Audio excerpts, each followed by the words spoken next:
Aloha. My name is Carol Bier. I'm on site in Honolulu, Hawaii, at the home of Doris Duke, which is now a museum of Islamic art, according to the terms of her will.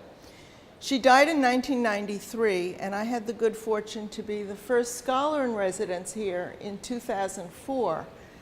As a historian of Islamic art, my main professional work has been at the Textile Museum as curator for Eastern Hemisphere collections.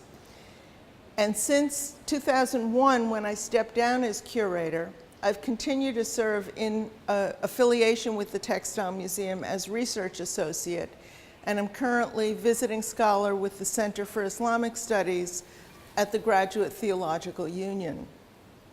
My research focuses on the intersection of art and mathematics in Islamic geometric patterns. And what I'd like to share with you today is three sets of Islamic architectural tiles that Doris Duke purchased in 1939 from an art dealer in Iran. And she had them shipped to Hawaii and then had them installed here in the interior patio, the interior courtyard of her home at Shangri. What I'd like to first focus on is the color. And if you notice, the far tile panel to my right is cut out or laid to fit the staircase that comes down from the foyer. And the central panel is the main focus here, a large rectangular panel bordered on the bottom and the top. The main panels are constructed of individual tiles that have been molded, and it's two sets of tiles. There's one set that is an 8-pointed star base with a circular hemispherical boss that projects from the surface. And the second is a square tile that has one corner cut out for the emplacement of the circular bosses with the 8-pointed star base.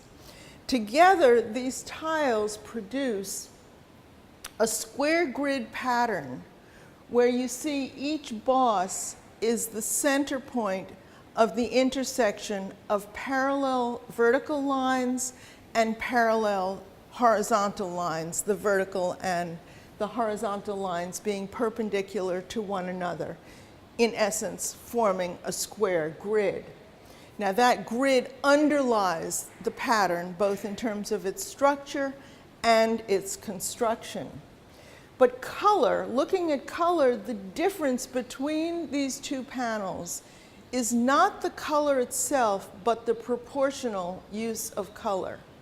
So in the central panel, we see interlacing lines in buff, reserved, that is clay that has not been glazed, and in each of the polygons recessed with a molded floral design, use of a turquoise glaze that is copper-based or a dark blue glaze that is a cobalt oxide-based. In the two side panels, and you may be able to only see one in the image, the two side panels show the same use of the cobalt colored glaze, the turquoise copper-based glaze, and the buff clay, but there's a much greater proportion of buff reserved unglazed clay sections. And only one corner of each of the square tiles has received glaze. So that the square tiles, when you put them together, 4 of them, you see a glazed octagon where the 4 tiles meet. In the main central panel, where the 4 tiles meet, there is an octagon, but it is not as predominant because of the use of glaze throughout the tile in the recessed areas. One additional feature to consider in these sets of architectural tiles is the economy that was used in their production. Only one tile with the interlacing quarter of an interlaced 8-pointed star needed to be produced in multiples plus the A-pointed star base with the semicircular hemispherical boss. And then this one tile was repeated in rotational symmetry 4 times around the boss. I think we have enough information now to look together at the 2 separate uses of color in these patterns and begin to recognize that although they look so different, the 2 patterns are actually the same in terms of being a square grid underlying the pattern with parallel and perpendicular vertical lines, axes, and horizontal lines, and the central bosses being at the points of intersection of those grids.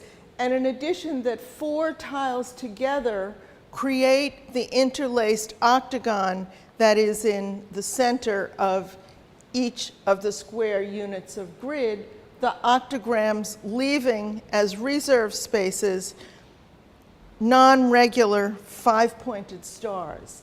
And you should be able to see that the very same pattern is affected in the tiles in which there is more buff clay left reserved. But the uses of glaze create for visual variety and tremendously different visual effect.